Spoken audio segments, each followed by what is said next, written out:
अपना क्रॉप हो गया, क्रॉप की डेफिनेशन हो गई, टाइप्स होंगे। अब हम क्या करेंगे, क्रॉप के जो प्रोडक्शन होता है ना वो समझेंगे। क्रॉप का जो प्रोडक्शन होगा ना वो समझेंगे। कैसे, यहां पर देखो तो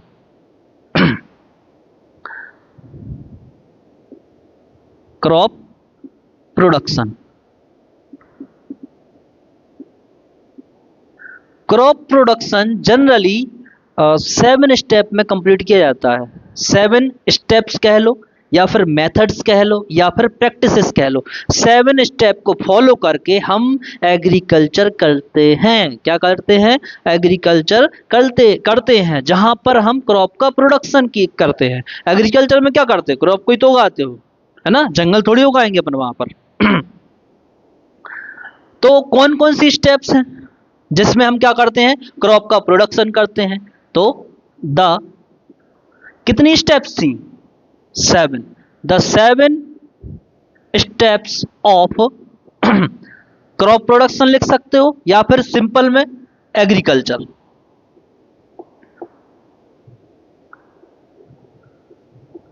एग्रीकल्चर, एग्रीकल्चर की कितनी स्टेप्स होती हैं, 7 स्टेप्स होती हैं। कौन कौन सी, यहां पर देखो, अपन वो समझते हैं।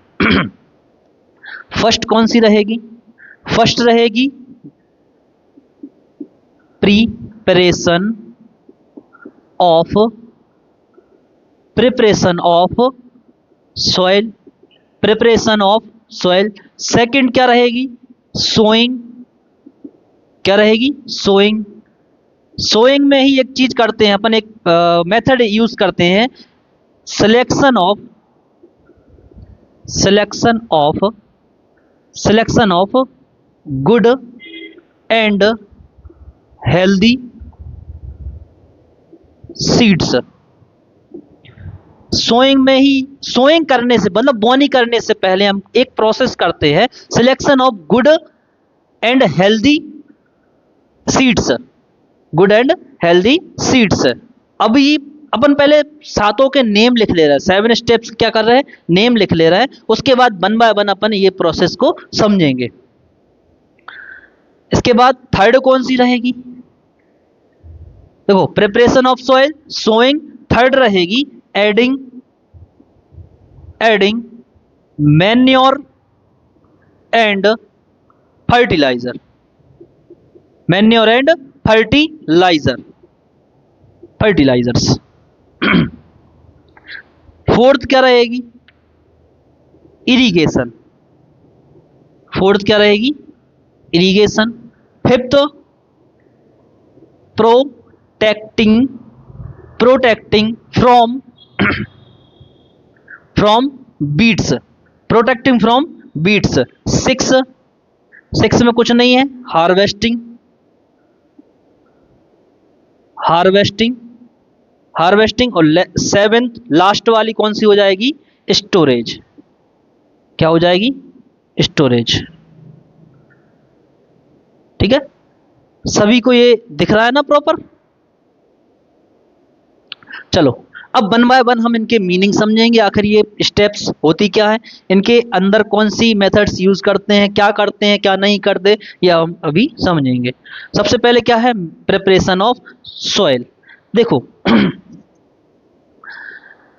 प्रिपरेशन ऑफ सॉइल, सॉइल मतलब मिट्टी, प्रिपरेशन मतलब तैयार करना, मिट्टी को तैयार करना। कैसे करोगे, अब मिट्टी को तैयार क्यों किया जाता है, मिट्टी को तैयार इसलिए किया जाता है कि जो हार्ड मिट्टी है ना, कड़क मिट्टी, वो क्या हो जाए, लूज हो जाए। लूज करने के लिए हम अलग अलग मशीन का यूज करते हैं, अलग अलग मशीन का यूज करते हैं। देखो लूज कैसे, मतलब मिट्टी क्या हो जाए, बहुत ज्यादा मुलायम हो जाए, ज्यादा भी ना हो कम भी ना हो। अब मिट्टी लूज हो जाएगी तो जो प्लांट होंगे ना, क्रॉप के जो प्लांट होंगे, उसकी रूट्स क्या होगी, मिट्टी के ज्यादा अंदर तक जा पाएगी, मिट्टी के ज्यादा अंदर तक जा पाएगी, जिससे उसको प्रॉपर न्यूट्रिएंट्स मिलेंगे। न्यूट्रिएंट्स मतलब पोषक तत्व मिलेंगे, है ना। अब वो प्रिपरेशन ऑफ सॉइल, ठीक है ना। अब नेक्स्ट क्या है, अब हमने मिट्टी को तैयार कर लिया, मिट्टी को क्या कर लिया, तैयार कर लिया। तैयार करने के बाद क्या होगा, अच्छा, एक एक बात और समझो यहाँ पर, जो प्रिपरेशन ऑफ सॉइल होती है ना, इसमें क्या होता है, जैसे मान लो अपन ने रबी क्रॉप्स क्या करना है, उगाना, उससे पहले जो खरीफ क्रॉप्स होंगी, तो खरीफ क्रॉप जिस भी फील्ड में लगी होंगी, तो उस फील्ड की जो क्रॉप सॉरी मिट्टी रहेगी, सॉइल रहेगी, उसमें क्या होगा, उसमें क्या होगा, जैसे मान लो ये क्या है, मिट्टी की लेयर है, क्या है, लेयर है। अब यहाँ पर कुछ फसलें पहले से ही हैं,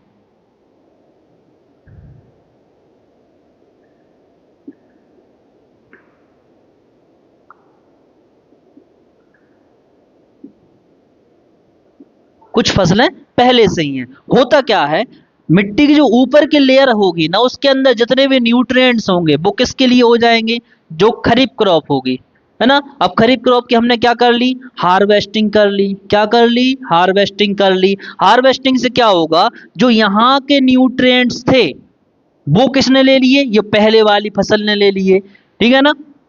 पहले वाली फसल ने जो न्यूट्रिएंट्स ले लिए, अब उसके बाद हम दूसरी वाली फसल उगाएंगे, रबी क्रॉप उगाएंगे, तो उसके लिए प्रॉपर न्यूट्रिएंट्स मिल पाएंगे क्या, नहीं मिल पाएंगे। इसलिए मिट्टी को क्या किया जाता है, तैयार किया जाता है। तैयार करने में कुछ नहीं होता, एक तो मिट्टी को लूज करते हैं, लूज करने से पहले मिट्टी को पलट लिया जाता है। क्या कर लिया जाता है, पलट लिया जाता है, मतलब जो नीचे की लेयर है उसको ऊपर कर लिया जाता है, ऊपर की लेयर को नीचे कर देते हैं, है ना। मतलब मिट्टी को पलट देते हैं। मिट्टी को पलटने की प्रोसेस को हम कहते हैं प्लाउइंग या फिर टिलिंग। क्या कहते हैं, प्लाउइंग या फिर tilling.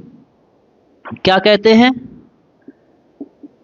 Ploughing and tilling.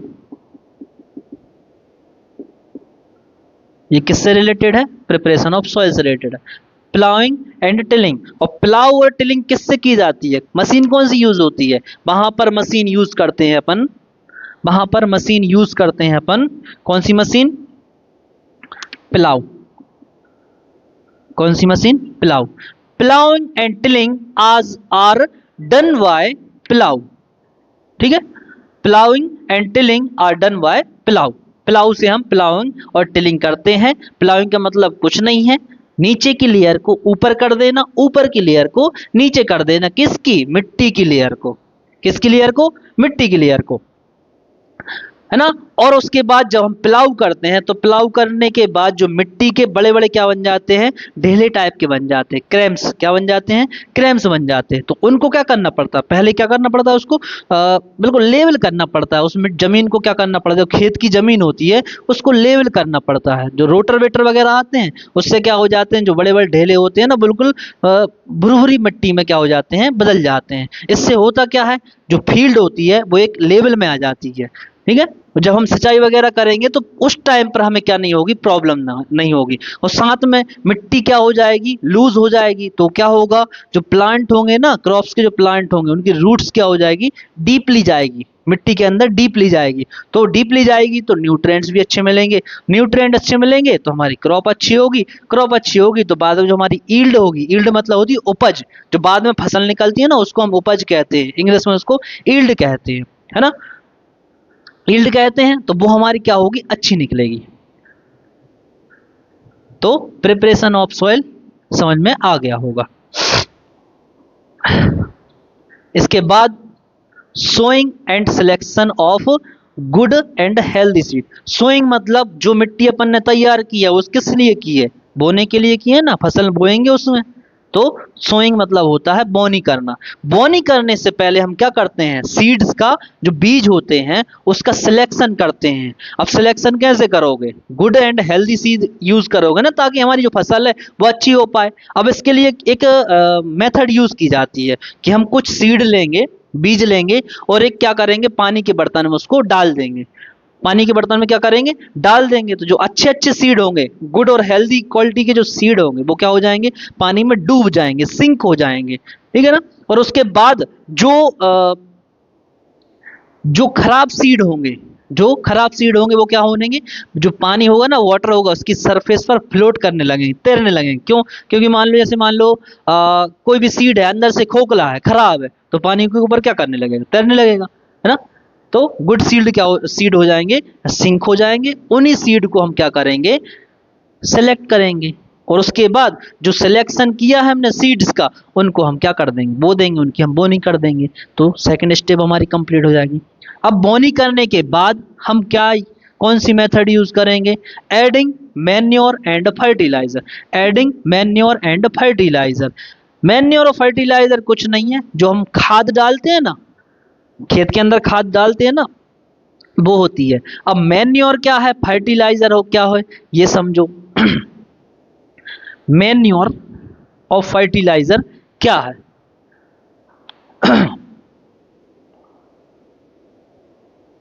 Manure,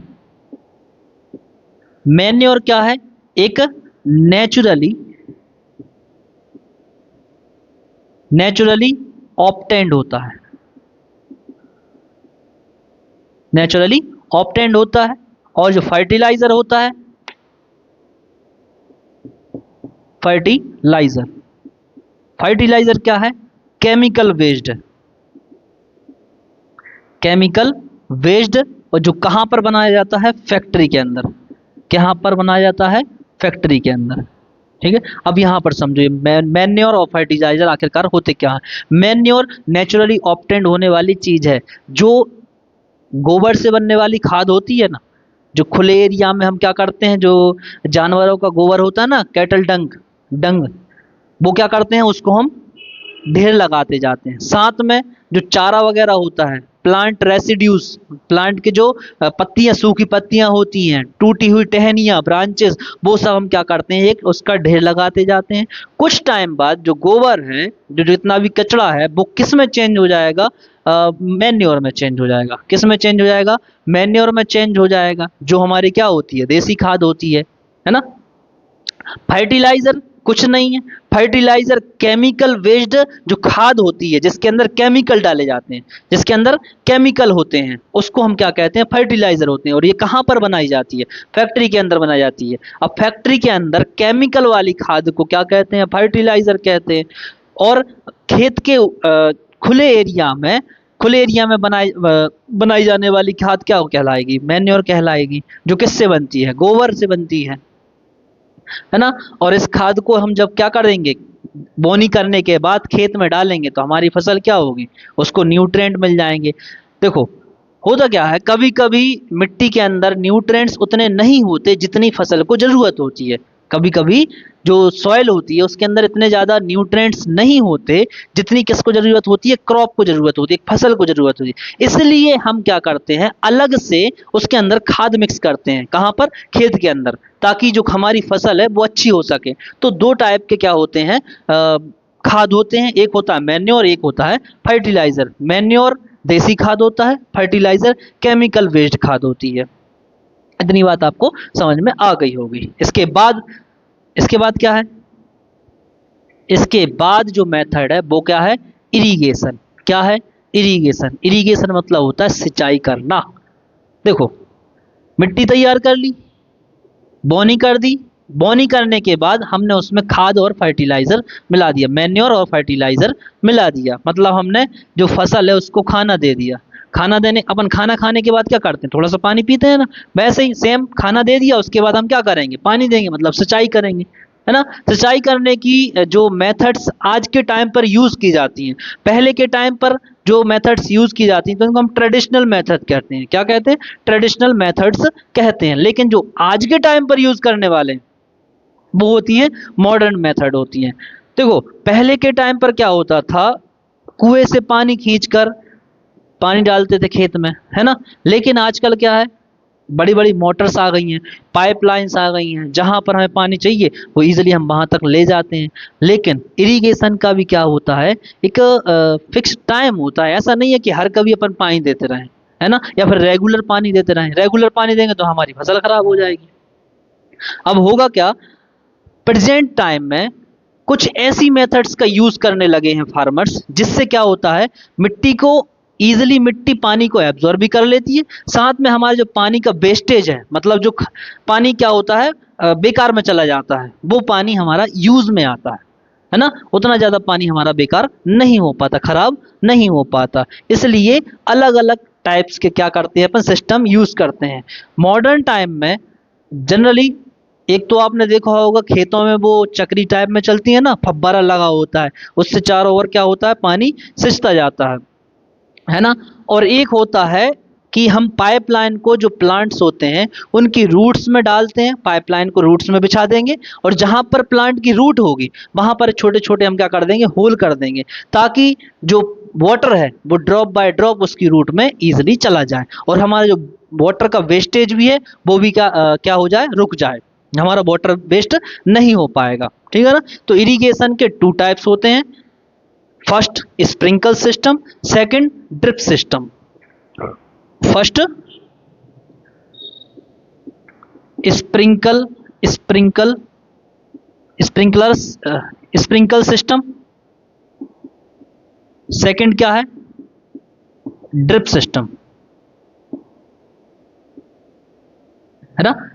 irrigation के टाइप्स कौन कौन से हैं, मॉडर्न टाइप अभी जो यूज किए जाते हैं, ठीक है ना, जो मेथड्स इरिगेशन की, जो मेथड्स आज के टाइम में प्रेजेंट में यूज की जाती है वो ये हैं, स्प्रिंकल सिस्टम और ड्रिप सिस्टम। स्प्रिंकल का मतलब होता है छिड़काव करना, जब हम सिंचाई छिड़काव के थ्रू करते हैं उसको हम स्प्रिंकल सिस्टम कहते हैं। और जो ऐसा सिंचाई का टाइप जिसमें हम क्या करते हैं, बूंद बाय बूंद पानी देते हैं, किसको, प्लांट को, वो कहलाता है ड्रिप सिस्टम। मतलब ड्रॉप बाय ड्रॉप हम जो क्या करते हैं, पानी देते हैं, वो कहलाता है ड्रिप सिस्टम।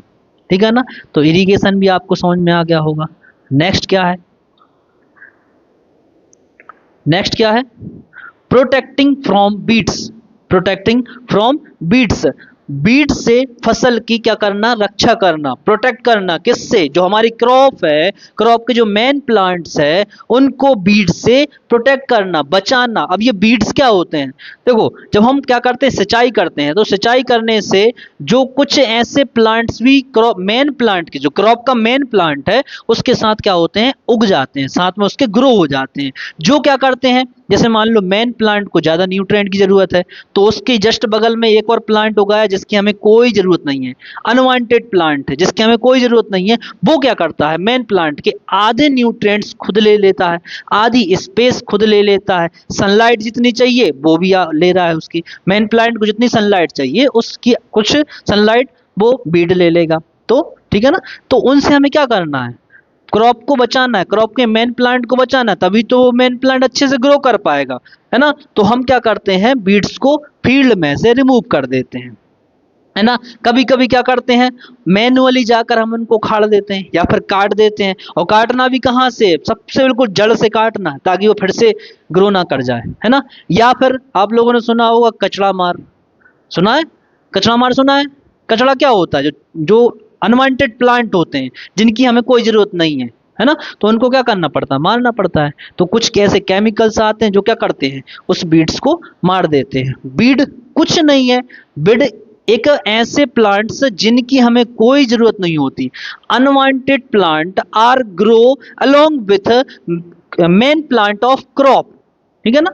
ऐसे ऐसे पौधे जिनकी हमें कोई जरूरत नहीं है वो कहलाते हैं बीड्स कहलाते हैं, है ना। इससे नुकसान किसको होता है, क्रॉप का जो मेन प्लांट होता है ना उसको बहुत ज्यादा नुकसान होता है, क्योंकि ये बीड उसके न्यूट्रिएंट भी ले रहा है, वाटर भी ले रहा है, सनलाइट भी ले रहा है, और स्पेस भी घेर रहा है उसकी, है ना। इसलिए हम क्या करते हैं, इनको रिमूव कर देते हैं। और बीड को रिमूव करने की प्रोसेस को, बीड को रिमूव करने की प्रोसेस को हम कहते हैं बीडिंग। क्या कहते हैं, बीडिंग। और बीड्स को रिमूव करने के लिए जिन केमिकल्स का यूज करते हैं जिससे बीड क्या हो जाए, किल हो जाए, मर जाए, उनको हम कहते हैं बीडीसाइड्स। क्या कहते हैं, उनको कहते हैं हम बीडीसाइड्स, बीडीसाइड्स। इतनी बात समझ में आ गई आपको। उसके अब वन, प्रिपरेशन ऑफ सॉइल समझ में आ गया, सोइंग समझ में आ गई, adding manure and fertiliser, irrigation और प्रोटेक्टिंग फ्रॉम बीड्स। 5 मेथड्स शायद आपको समझ में आ गई होंगी। अगर ना समझ में आए तो कमेंट कर देना, उसके बाद मैं कमेंट में ही क्या कर दूंगा, आपको एक्सप्लेनेशन दे दूंगा। चलो नेक्स्ट क्या है, हार्वेस्टिंग। क्या है, हार्वेस्टिंग। अब देखो ये सब करने के बाद हमारी फसल क्या होती है, पक जाती है। अब पकने के बाद हम ऐसे ही उसको खेत में छोड़ देंगे, नहीं ना, हम क्या करेंगे, उसको काटेंगे, उसकी कटिंग करेंगे। और फसल की कटिंग करने को ही हम क्या कहते हैं, हार्वेस्टिंग कहते हैं। क्या कहते हैं, हार्वेस्टिंग कहते हैं। फसल की कटाई को ही क्या कहा जाता है, हार्वेस्टिंग कहते हैं, है ना। पहले के टाइम पर क्या होता था, बहुत सारे हम क्या मजदूर लेकर आते थे, लेबर्स लेकर आते थे। लेबर्स कटिंग करते थे, कटिंग करने के बाद एक जगह पर ढेर लगा देते थे। उसके बाद हम एक मशीन लेकर जाते थे, मशीन से एक साइड भूसा निकलता जाता था, दूसरे साइड से जो सीड होते हैं वो निकलते जाते थे।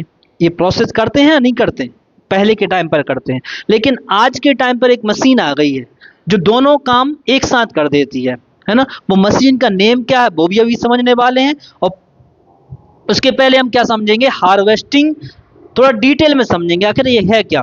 हार्वेस्टिंग क्या है, फसल की कटाई कर लेना। कटाई करने के बाद अब जब कटाई करते हैं तो फसल में क्या होता है, जैसे मान लो ये गेहूं की फसल है, क्या है, गेहूं का प्लांट है। अब इसमें होगा क्या, हमने यहां से इसको क्या कर दिया, हार्वेस्ट कर लिया। हार्वेस्ट करने के बाद इतनी जगह पर क्या होते हैं, सीड होते हैं। और ये वाला पार्ट क्या है, ये तो हमें कोई जरूरत नहीं है ना। तो इसका क्या बनाते हैं अपन, भूसा बनाते हैं। तो भूसा बनाने के लिए कौन सी मशीन यूज करते हैं, कौन सी मशीन, थ्रेसर। कौन सी मशीन, थ्रेसर। थ्रेसर क्या करती है, इसमें जो सीड है, सीड को सेपरेट कर देगी। और जो लास्ट ये वाला प्लांट का जो ये वाला पार्ट है ना, इसका क्या बना देगी, भूसा बना देगी। क्या बना देगी, भूसा। भूसा मतलब काफ, ठीक है, काफ मतलब भूसा। तो भूसा भूसा अलग हो जाएगा और सीड सीड क्या हो जाएंगे, अलग हो जाएंगे। सीड सीड क्या हो जाएंगे, अलग अलग अलग हो जाएंगे। तो ये प्रोसेस जिस मशीन से की जाती है उसका नाम है थ्रेसर। और इस प्रोसेस को क्या कहते हैं, इस प्रोसेस को हम कहते हैं थ्रेसिंग। इस प्रोसेस को क्या कहते हैं, थ्रेसिंग। थ्रेसिंग क्या है, भूसे को और जो सीड्स होते हैं उनको सेपरेट करना क्या कहलाता है, थ्रेसिंग कहलाता है। और थ्रेसिंग कौन सी मशीन से डन की जाती है, थ्रेसर से की जाती है ना। हार्वेस्टिंग मतलब कटिंग करना, फसल की कटाई करना।